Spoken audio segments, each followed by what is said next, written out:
everyone, I'm Lynn, and today I'm going to talk about the topic of your mind under general anesthesia. So I'll just get right to the question. It says, Lynn, how active or inactive is the mind when under general anesthesia?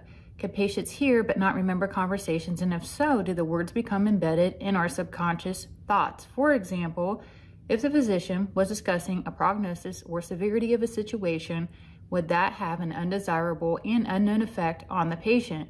Do you see music therapy to have a positive effect on patients while undergoing procedures? So I really love this question. And when I focused on this topic and the phenomena of anesthesia, it really is so strange the way that I see that it works. And I get that medicine knows it works, but even they, in the most scientific way, don't fully understand anesthesia and what it does to the body.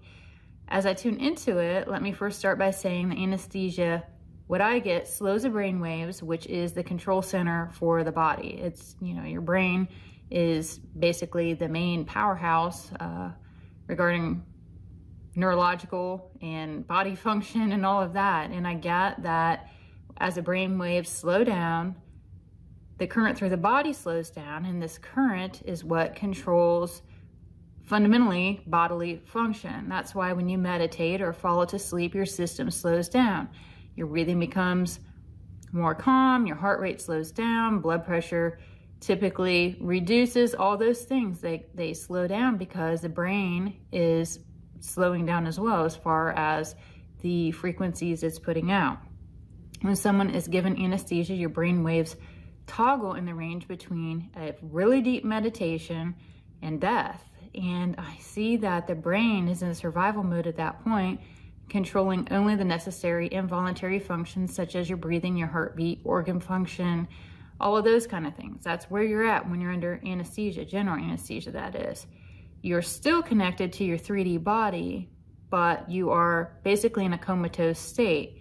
You can either hear the awareness of people, you can hear conversations, all of those kind of things. Your subconscious can also recognize the energy around, whether it's negative, happy, sad, all of that. I can see music therapy, if the tones are pleasing and pleasant to the person, being very beneficial because it elevates just vibration around you.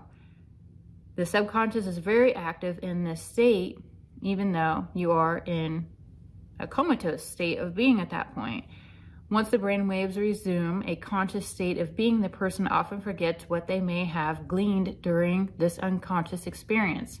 I relate it to recalling a dream that you may somewhat recall, but you're too disconnected to remember it because you are so far from that conscious state of awareness that it takes a while for you to come out of that. And by the time you come out of it, it's almost like when you awake after a dream, once your feet hit the ground and you start your day, a lot of times things are forgotten. Well, I relate it to being in that comatose state and then trying to elevate that brain function all the way to a conscious state.